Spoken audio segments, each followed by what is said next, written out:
안녕하세요. 저는 40대 초반의 지방 사는 여자입니다.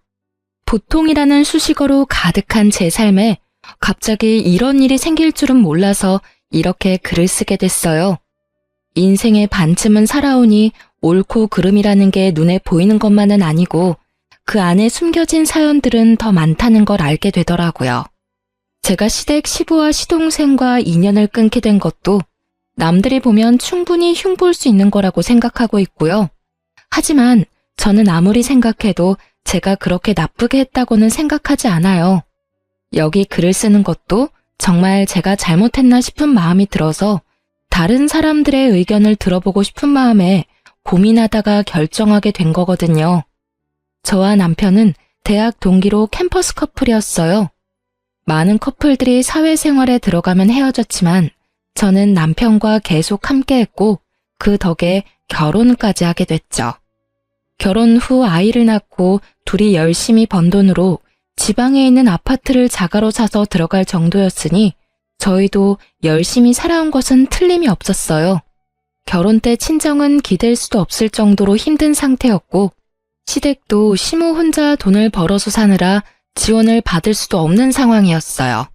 시모는 워낙 꼼꼼하고 차분한 분이라 젊을 적부터 한 푼 한 푼 열심히 모아 겨우 마련한 아파트를 한 채 가지고 계셨어요. 처음에는 시모와 제가 잘 맞지 않다고 생각했거든요. 제 성격이 워낙 예민해서 특히 애 키울 때는 시모의 행동들이 하나부터 열까지 거슬렸었죠. 하지만 시모는 그런 저의 예의 없는 행동에도 참아가며 긴 시간을 기다려주고 저를 설득해 주셨어요. 그런 부분에서 제가 얼마나 많은 위안과 감사를 느꼈는지 결국 애를 키우면서 저와 시모 사이는 엄청 돈독해졌어요. 함께 전쟁을 치르는 전우 같은 느낌으로요. 친정엄마보다 시모를 더 잘 챙길 정도였죠. 시모가 이 정도니 고부 갈등은 없겠다 싶으시죠? 그런데 그렇지만도 않더라고요. 나머지 시부와 시동생이 참으로 골칫덩어리들이었어요.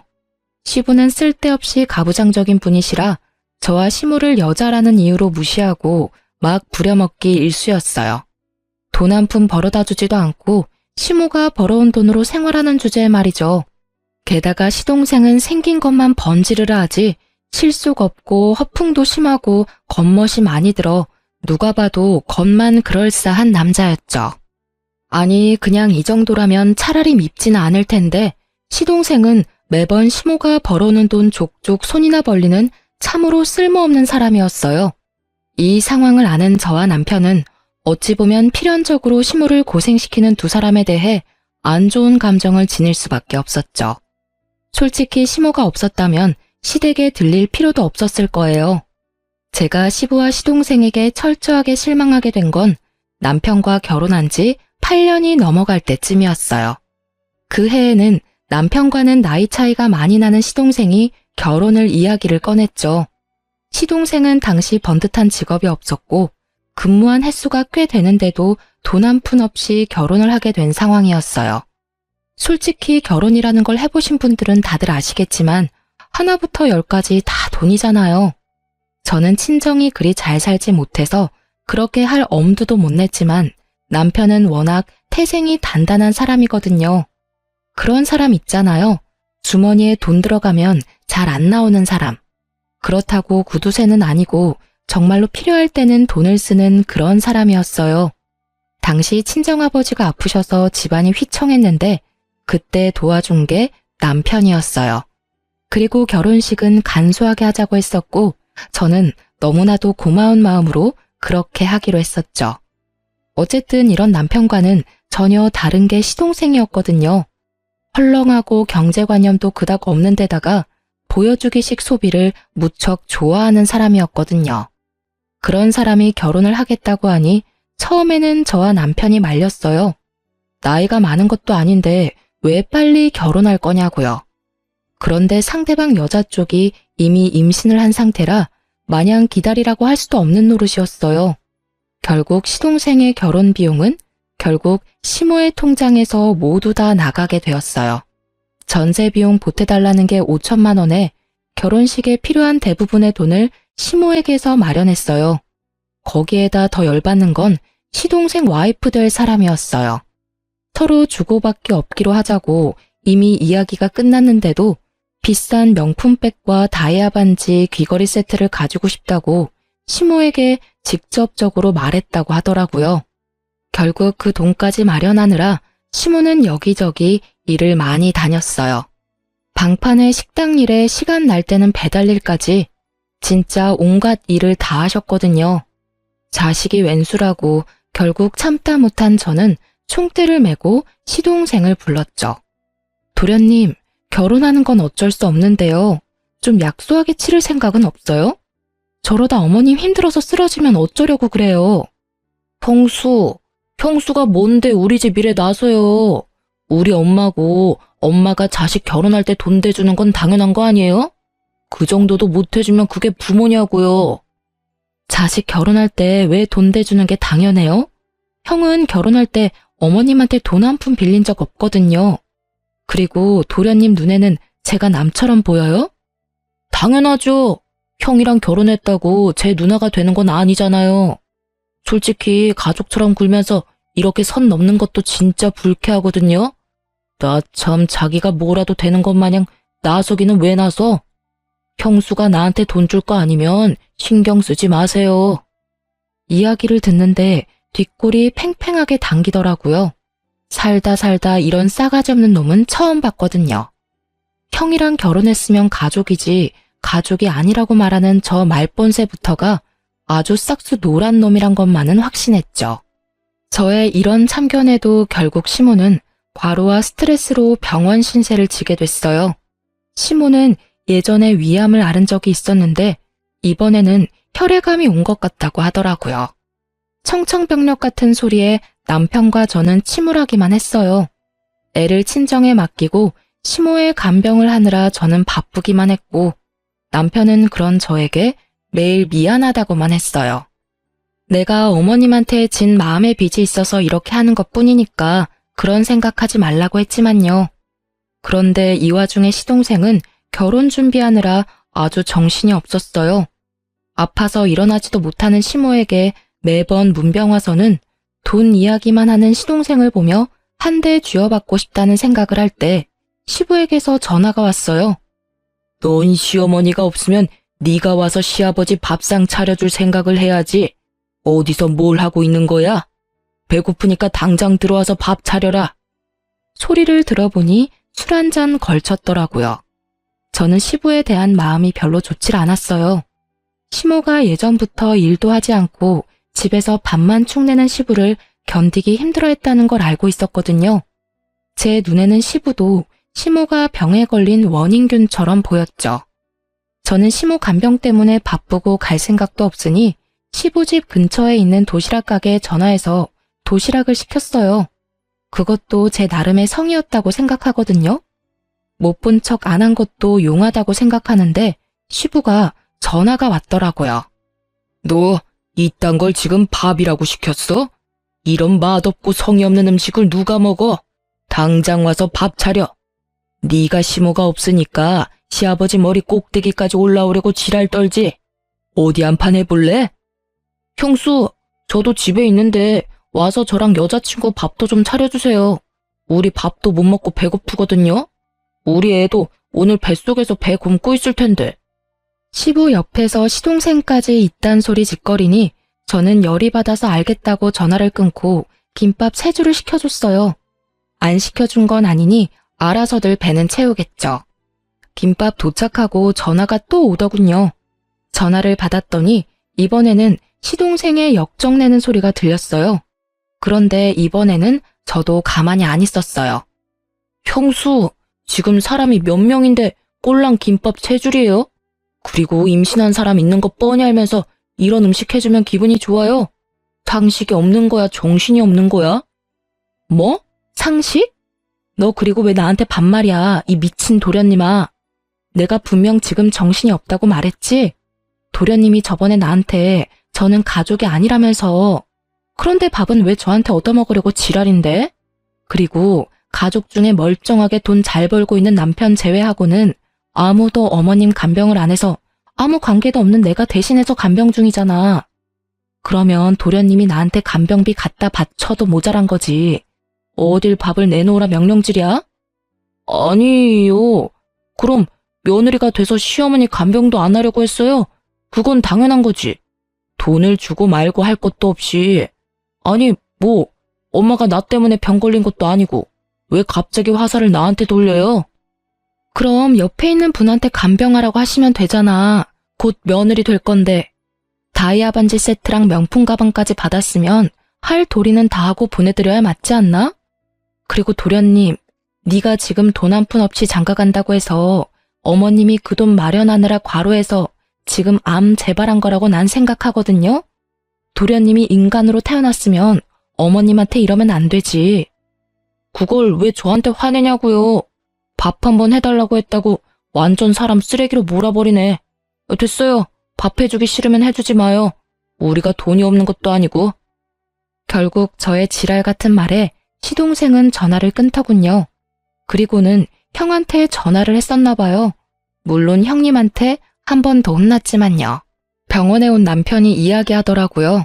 미친놈이 너 어머니 간병하는 거 뻔히 알고도 집에 밥하러 오라고 했다는데 그게 정말이냐고요. 그래서 시부랑 쌍으로 그 지랄했다고 했더니 욕을 한 사발 더 해줄 걸 그랬다고 하더라고요. 그러면서 여전히 상태가 위중한 시모의 모습에 남편은 눈물만 흘렸죠. 그리고 그날 이후 한 달도 지나지 않아 시모가 돌아가셨어요. 그런데 시모 사망일에 더 빡친 일이 있었어요. 시동생이 저에게 슬쩍 오더니 말하더라고요. 형수, 엄마 재산 나누는 거에 대해서 형이랑 이야기 좀 했어요? 형 성격 뻔히, 아니, 저한테 와서 돈 이야기 묻는 거 보면 이 싹수노란 인간 말종이 사람처럼 안 보입니다. 어머니 돌아가신 지 몇 시간이나 됐다고 돈 이야기를 꺼내요. 도련님이 돈이 급한 건 알겠는데 돌아가신 어머님 등골까지 빼먹으려고 하는 그 행동이 진짜 인간이 할 수 있는 행동이에요? 열받은 제가 시동생에게 소리치자 시동생은 도리어 저에게 한 소리 퍼부으려고 얼굴을 귀신같이 일그러뜨리더라고요. 저도 지지는 않을 생각으로 눈 부릅뜨고 있었는데 결국은 주위에서 시동생을 보며 수군거리자 입을 꽉 닫더군요. 그 길로 시모 보내는 길 내내 썩은 표정 지어서 저는 또 열이 받았어요. 가는 길도 불편하게 만들어 제 마음까지 아팠으니까요. 이 일을 계기로 저는 저 인간들과 상종도 하지 말아야지 생각했어요. 물론 지켜지지 못했지만요. 저는 시모가 돌아가시면 재산 정리가 깨끗하게 될 거라고 생각했어요. 유산이라고 해봐야 아파트와 통장, 보험금 뿐이었으니까요. 그런데 그게 생각 외로 복잡하게 돌아가는 일이 생겼어요. 시모 명의로 된 아파트에 담보대출이 설정되어 있더라고요. 일단 아파트가 남편 앞으로 상속은 되는데 온전히 아파트로 받으려면 그 돈을 갚아야 하더라고요. 그 돈을 못 갚으면 아파트를 팔아서 그 대출금을 마련해야 하는 거고요. 아파트는 6억이 좀 안 되는데 대출은 2억 7천 정도였어요. 거의 반값이었죠. 남편과 저는 시모가 이 큰 돈을 어디에 썼나 싶더라고요. 그 와중에 시동생은 아파트 빨리 팔고 자기 몫으로 반을 달라고 아우성이었고요. 남편은 일단 그 내역이 뭔지 모르고 시모가 급히 돈이 필요해서 썼을 거라고 잠정적으로 생각하고 시동생에게 딱 절반씩 나누자고 했죠. 그런데 그때 시부가 굉장히 뺀질거리면서 나서더라고요. 나도 오랫동안 같이 살았으니 그 돈에 권리가 있는 거 아니냐? 젊은 것들이 뻔뻔하게 어른을 빼놓고 이야기하는 건 좀 아니지. 재산은 나 포함해서 셋이서 나눠야지. 시부의 그 말에 남편이 코웃음 치며 말하더라고요. 진짜 남편도 아니면서 무슨 권리로 그런 이야기를 합니까? 어머니랑 아저씨가 조금이라도 금술 좋은 부부처럼 살았다면 제가 아저씨한테 하나라도 더 챙겨드렸을지도 모르죠. 그런데 우리 어머니한테 어떻게 하셨는지 기억 안 나세요? 일은 하나도 안 하면서 집에서 삼시세끼 밥 꼬박꼬박 얻어드셨죠? 그러면서 엄마 아플 때 병원 한 번 데려가 주지도 않고 그게 무슨 남편이냐고요. 실은 저도 늦게 알게 됐는데 시모와 시부는 사실혼 관계라고 하더라고요. 시부는 처음에 혼인신고를 하지 말자고 했고 시모는 마음이 상해서 결국 그 뒤에 시부가 혼인신고하라는 말을 그냥 무시하고 혼인신고를 하지 않았다고 하더라고요. 특히 시부가 일을 안 하게 된 날부터는 혼인신고하면 자식들이 더 힘들까봐 일부러 혼인신고를 안 한 것 같더라고요. 그러니 시부는 법적 상속인이 아니게 된 거죠. 말 한번 섭섭하게 하네. 나도 너희 엄마 걱정했어. 그 사람도 없는데 돈까지 없으면 지금 당장 길거리에 나 앉으라는 말이냐? 그런 법도가 어디 있어? 사실혼 관계도 혼인 관계지. 걱정하셨겠지. 우리 엄마 없으면 이제 밥 차려줄 사람 없을 거고 이제는 그 이후로 우리 와이프 불러다가 밥 차리라 할 거 아니냐고. 저번에 어머니 아플 때도 어머니 병간호하는 와이프 불러다가 밥 차리라고 했잖아요. 내가 어이가 없어서 그 이야기 듣고 진짜 다 때려 엎으려다 참았어요. 엄마 아직 살아계셨을 때니까. 경고하는데 앞으로 재산 이야기에 나대지 마세요. 어떻게 할지는 제가 결정합니다, 아저씨. 결국 시부는 남편 말에 열받았지만 대꾸는 못했죠. 자기도 이리저리 찾아봤을 거예요. 사실혼 관계라는 것만으로는 아무것도 받을 수 있는 게 없다는 걸 알았겠죠. 시부는 남편과 대화가 통하지 않으니 시동생을 이용하려 하더군요. 며칠 뒤 부동산에서 연락이 왔어요. 동생분이 너무 재촉하는 바람에 이쪽도 곤란한데 금매라면 더 싸게 내놓을 생각 없냐고요. 저와 남편은 그때 시모 유품을 정리 중이었거든요. 남길 만한 추억이 되는 물건이나 물려받을 만한 귀중품을 제외하고는 다 버릴 생각으로 정리 중이었는데 그 전화가 오니 남편은 화가 나서 시동생을 불렀어요.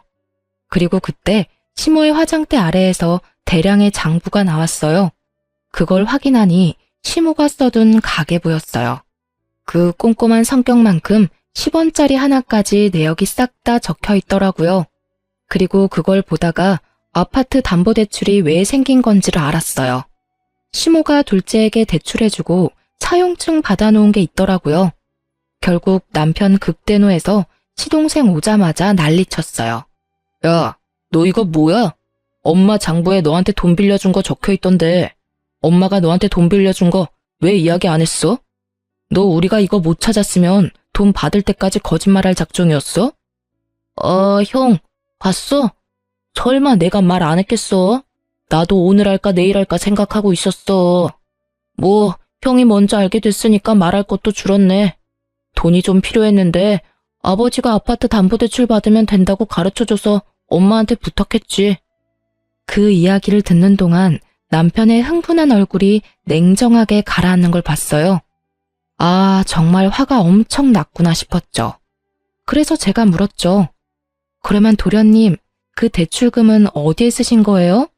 개인이 빌리기에는 큰 돈이고 그렇다고 도련님이 집을 가지고 계신 것도 아니고.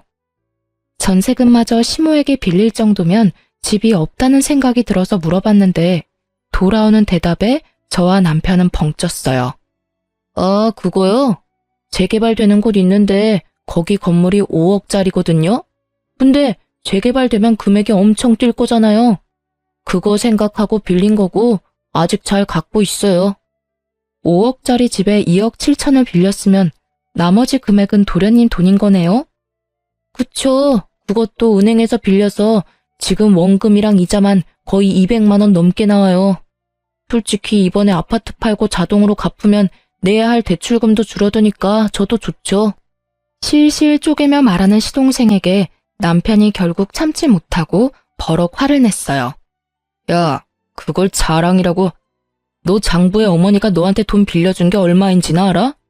대출금만 차용증이 있을 뿐이고 그 이후로 네가 매달 2, 30씩 야금야금 가져간 것까지 계산하면 장난 아니거든?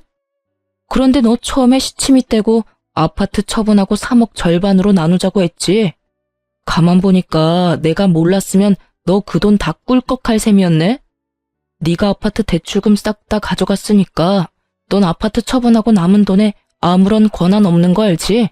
지금 네가 이 아파트 처분과 관련한 돈 중에 주장할 수 있는 금액은 2천만 원이 다야. 그러니까 나머지 금액은 내가 다 가져가도 할 말 없지. 그런 게 어딨어. 나도 엄마 아들이고 유산 주장할 수 있지. 그리고 엄마가 나한테 돈 빌려줬다는 거 어차피 차용증 없으면 다 필요 없는 거 아니야? 떡하니 있는 차용증을 없는 셈 치자는 거냐? 너 미쳤지? 이거 봐. 차용증을 적어놨네. 네가 지장까지 딱 찍어서. 확인이 왜 안 되겠냐고 이 모자란 놈아. 아이고 저것도 아들이라고 큰 돈 빌려주고 죽기 직전까지 일하러 다닌 어머니 생각하면 너한테 돈 한 푼도 주기 싫으니까 앞으로 내 앞에서 유산 이야기 꺼내지도 마. 내가 법적으로 정확하게 반으로 나눠서 줄 거니까. 이악 물고 말하는 남편에게 시동생도 누나를 부라리더라고요. 형이 무슨 자격으로 그딴 말 하는데? 나도 엄마 아들이라고. 엄마가 나 얼마나 아꼈는지 몰라서 그래? 그래, 많이 아끼셨지. 막내라고 아주 오냐오냐 했더니 네가 이렇게 미친놈처럼 위아래도 모르고 똥인지 된장인지도 찍어 먹지 않으면 모를 놈으로 자랐지. 네가 언제부터 엄마 그렇게 생각했어? 여자 임신시켜가지고 결혼하는 주제에 엄마한테 전세금이며 예물비며 싹 다 받아가고는 아픈 엄마 병원에 있는 동안에도 병간호 우리 와이프한테 다 맡겨놓고 여친이랑 룰루랄라 잘 놀았더라. 아, 그러고 보니 전세금도 있네?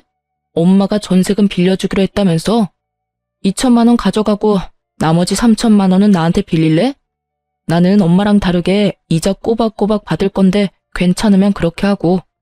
예물비는 네가 알아서 마련해. 대출금도 반으로 줄 텐데 알아서 잘할 수 있겠지. 너 앞으로 돈 이야기 내 앞에서 하면 진짜 호적 파버릴 거야. 그리고 이 집 팔리면 바로 짐 뺄 수 있도록 짐 챙겨놔. 결국 저희는 시모 물건을 챙겨 집으로 돌아왔어요. 집으로 돌아오는 차 안에서 남편이 그러더군요. 슬퍼해도 모자랄 시간에 저런 것들 상대하고 있으니 지금 자기가 뭐 하는 건지 모르겠다고요. 엄마 가는 길에 자식들끼리 싸우는 모습 보이기 싫은데 진짜 생각 없이 사는 저 사람들 때문에 죽겠다고 말이죠. 결국 남편은 결정했어요.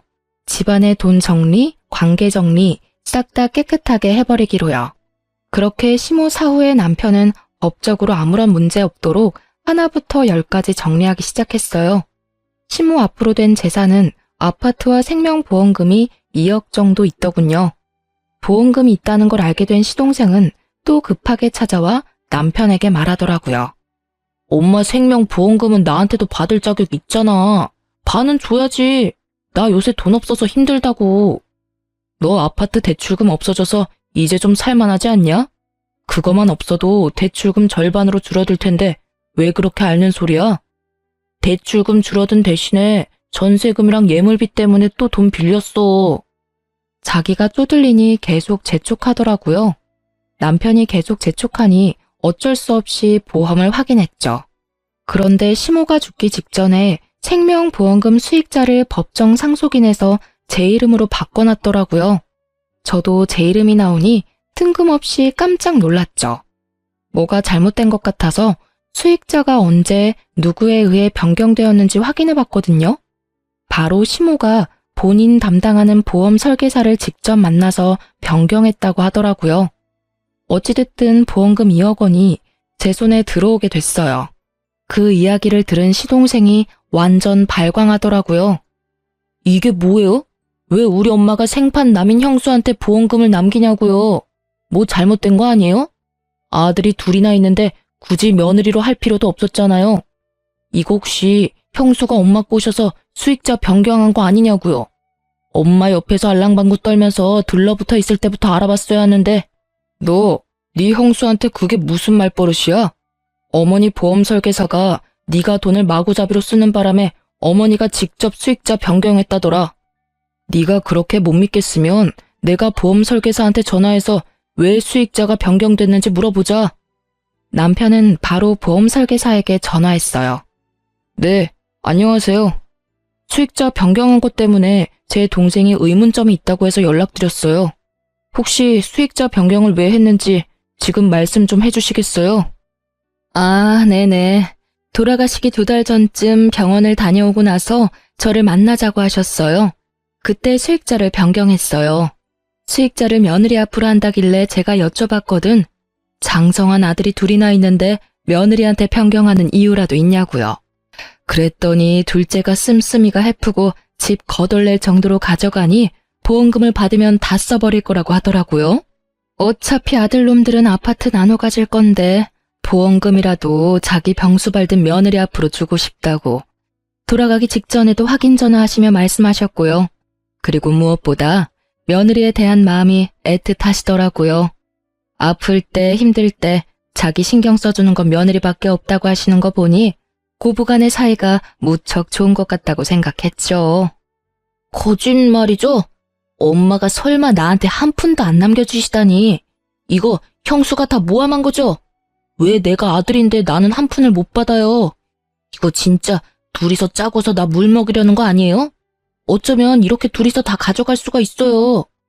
우리가 뭘 다 가져가는데? 너 말 똑바로 해. 네가 가져가는 건 2억 9천만 원이야. 그것만 해도 크다고 생각하는데 뭐가 하나도 없냐고. 너 그 돈 묶여 있었으니까 별 생각 없지? 그게 엄마 돈이라는 생각도 없고. 네가 이러니까 보험금 수익자를 변경하신 거지. 그러니까 왜 그렇게 되냐고요. 아파트 담보대출은 이미 끝난 건이잖아요. 보험금은 다르죠. 엄마가 넣은 보험금을 왜 며느리인 형수가 가져가요?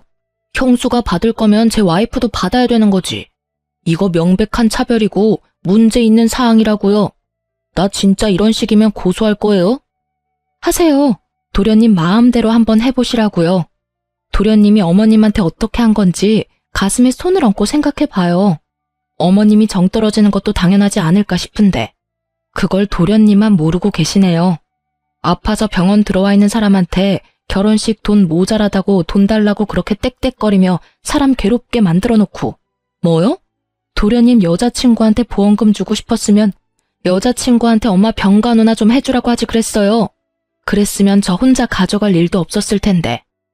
아니 도련님이고 시아버님이고 어떻게 아픈 어머님을 그런 식으로 대할 수 있어요? 어머님이 식모예요? 어머님이 돈 뽑는 기계냐고요. 당신들이 그런 식으로 행동하니까 어머님이 생판 남인 며느리한테 돈 남긴 거 아니냐고요. 어깨 위에 있는 게 장식이 아니면 생각들 좀 하시라고요. 결국 제 말에 반박조차 못한 시동생은 부들부들 떨며 남편에게 기가 막힌 말하더라고요. 알았어. 형수 말 다 맞다 치고 이해하고 넘어갈게. 보험은 이미 수익자가 지정된 상태라 바꿀 수 없다고 하니 포기할게. 이렇게 됐으니 보험은 필요 없어.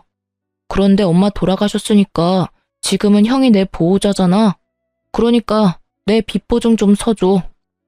정신 나간 놈아. 내가 왜 네 보호자야? 네가 미성년자야? 너 일하고 돈 버는 사지 멀쩡한 성인이야. 나는 빚보증 같은 거 서줄 생각 없어. 네가 평생 엄마 등골 빼먹으면서 살아서 남한테 빨대 꽂는 게 당연한 거라고 생각하는 것 같은데 나한테까지 그런 식으로 하게 두지는 않을 거야. 너도 나이 먹을 만큼 먹었으니 너 알아서 해. 다른 사람들한테 손 벌릴 생각하지 말고. 그럼 어쩌라고. 나도 곧 죽겠는데. 형이면 형답게 좀 해달라고. 이제 곧 결혼인데 나 땡전 한 푼 없어. 엄마 유산 형이랑 형수가 다 가져가게 생겼잖아. 어이가 없네. 왜 내가 다 가져가. 너도 가져갔잖아. 아파트 담보대출 빼면 안 되지. 그리고 아파트 집값 떨어져서 제값 못 받으면 너한테 돈 더 받을 거니까 그렇게 알고 있어. 그리고 우리가 그때 생각하지는 못했는데 어머니 아파트 상속받으면서 내야 하는 상속세, 증여세 같은 거는 정확히 반 나눠서 낼 거니까 그렇게 알고 있어. 네가 가져갈 돈이 있으려나 모르겠네. 세금은 다 나눠서 내야 하니까. 세금 이야기까지 꺼내니 갑자기 시동생 입이 꽉 다물어지더라고요. 거기까지는 생각도 못한 것 같더라고요. 그저 자시 앞일에만 급급해가지고 어떻게든 시모의 유산을 가지고 가려던 것 같았는데 제대로 되지 않아 짜증을 냈어요. 솔직히 이쪽도 이쪽대로 화는 났죠. 어디 형한테 빚보증을 서달라는 말을 해요? 남편 같은 사람에게 그런 말은 인연 끊자고 하는 말과 다를 바가 없거든요. 결국 시동생에게는 따로 주어질 유산이 더는 없었어요. 그렇게 남편은 집 팔리기 전에 짐이나 싸서 신혼집으로 가라고 했죠. 신혼집이 제대로 계약이 됐는지는 모르겠지만요. 그리고 이 모든 이야기를 곁에서 보고 듣던 시부는 남편 말에 고개만 끄덕이고 있더라고요. 평소 같으면 소리를 치며 아버지 행세했을 사람이 웬일로 조용한 듯 있나 싶었더니 이미 집안의 실질적인 상속권자가 남편이라는 걸 알고 나서는 눈치를 보는 것 같더라고요. 혼인신고가 되어 있지 않은 사실혼 관계라면 집안에 상속받은 자식들이 정을 봐서라도 돈을 조금이라도 해주면 다행인 거고 안 해줘도 법적으로 문제될 건 없는 상황이었거든요. 그러면 나는 이제 어디서 살아야 하냐? 너희 집에 들어가서 사는 건 안 되겠지? 그럼 너희가 돈을 조금이라도 나눠주면 내가 집 하나 얻어서 조용히 살아도 되는데 말이다. 네 엄마랑 오래 산 것도 있고 그간의 정이 있으니 나한테도 어느 정도는 줘야 되지 않겠냐? 저번에도 말했지만 아저씨가 엄마랑 살면서 뭘 해주셨는데요? 저는 처음부터 엄마랑 아저씨 같이 사는 거 반대였어요. 그리고 아저씨가 엄마랑 같이 살자마자 일 그만뒀을 때는 진짜 엄마만 아니면 쫓아내고 싶었고요. 이야기해 보세요. 엄마랑 살면서 엄마한테 잘해준 거 하나라도 있으세요? 엄마가 해주는 따뜻한 밥 얻어먹으면서 잘 살았으니 앞으로는 알아서 돈 벌어서 사세요. 남한테 빌붙어서 살아보려는 생각은 하지 마시고요. 그래도 내가 너희 엄마랑 이렇게 길게 살았는데 아무것도 없이 나가면 사람들이 너를 얼마나 모질다고 욕하겠냐. 그런 소리는 안 듣도록 해야지. 저 그런 거 신경 안 쓰는 놈이거든요. 그래도 어머니랑 산 정을 봐서라도 제가 지분해드릴게요. 전세 하나 얻어드릴 건데 그 전세 계약자는 제 이름으로 할 거예요. 딱 거기까지만 해줄 거고 원룸으로 얻어줄 겁니다. 거기에 나오는 공과금은 다 아저씨가 내시고 저한테 연락 오는 순간 계약 해지하거나 종료시켜버릴 거니까 알아서 잘 내세요. 제 입장에서도 많이 양보한 거라고 생각한 건데 이것도 싫으시면 그냥 관두셔도 됩니다. 그 말에 시부가 괜히 궁시렁대더라고요. 아니, 그래도 사람 살 수 있을 정도로는 해줘야지. 그리고 너무 그렇게 빡빡하게 굴면. 싫으시면 지금 이야기하세요. 저는 어차피 아저씨도 사람들 눈도 신경 안 쓴다니까요. 그럼 하지 말까요? 아니야. 그것도 감사하게 받아야지. 그런데 나가는데 뭐 이삽이라도 좀 줘야지. 그 말에 남편이 열받아서 시부에게 소리치더라고요. 그 시간에 나가서 일자리나 알아보시라고요. 15년을 남한테 얻어먹고 사니까 이제는 아예 일도 하기 싫으세요? 아니면 이삽이 줄 테니까 집도 없던 일로 하실래요? 결국 시부는 깨갱하고는 남편에게 아무 말도 못하더라고요. 그렇게 가부장적으로 굴며 자기가 윗사람이라며 거들먹거리던 시부는 낙동강 오리알 신세가 되고 말았죠. 솔직히 이렇게 될 줄 알았어요. 처음부터 시모에게 잘해주었다면 남편은 분명히 시부를 극진히 대접해줬을 겁니다. 돈이 아무리 들어도 사이좋은 부부처럼 보이기만 했더라면, 술 먹고 매번 행패 부리고 시모를 식모처럼 부리지 않았더라면 최소한의 생계는 유지할 수 있도록 해줬겠죠. 본인 인생 지옥길에 들어선 줄도 모르고 시모 돌아가실 때까지 잘난 척 거들먹거리며 행패 부리던 시부는 결국 이렇게 인생 말년에 혼자 호래비 신세를 면치 못하게 됐어요. 게다가 그렇게 사이가 좋던 시동생도 시부를 못 본 척하는 바람에 시부는 더 괴로워하는 것 같더라고요. 자기가 뿌린 씨앗, 자기가 거둔 거죠. 결국 이때 이후로 남편은 일사천리로 상속과 관련한 일들, 시모의 사망과 관련된 일들을 모두 정리했어요. 그리고 시동생이며 시부 얼굴은 보고 싶지도 않다고 하며 이야기가 나올 때마다 치를 떨었죠. 그래도 어머니 생각이 많이 났는지 납골 땅은 자주 들르더라고요. 그렇게 조금씩 시모의 빈자리가 차츰차츰 메워질 때쯤 시동생이 매우 급한 일로 저희 집을 찾아왔더라고요. 남편이 정말 싫어하는 얼굴을 했지만 결국에는 집 안으로 들여 이야기라도 들어보자고 했어요. 형, 진짜로 좀 도와줘. 나 파산하기 일부 직전이야. 무슨 소리야? 너 아파트 처분해서 대출금 줄었잖아. 그게 아직 몇 달 지나지도 않았는데 뜬금없이 웬 파산인데? 들어봐. 내가 그때 2억 7천 주고 산 건물 기억하지? 내가 그거 진짜 정확한 정보로 산 건데 재개발 코앞에서 엎어졌어. 지금 그거 완전 허름하고 수익도 나지 않는 건물이라 사려는 사람조차 없어. 그 이야기를 듣는 남편의 미간이 찌푸려지더라고요. 이미 이야기 처음부터 남편의 심기를 건드리는 말들이 나왔거든요. 그럼 질질 끌 게 아니라 팔아야지. 헐값이라도 팔아야지. 본전 보고 판다는 생각을 하니까 대출 원금의 이자까지 아직 나가고 있는 거 아니야.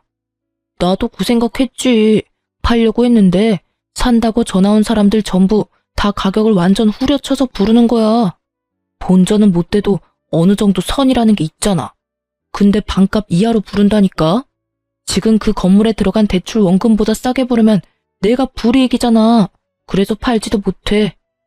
근데 너 그 건물 아파트 담보대출 자동으로 갚아지면서 대출금 반은 사라지지 않았어? 근데 왜 대출금 내느라 똥줄이 빠지는데?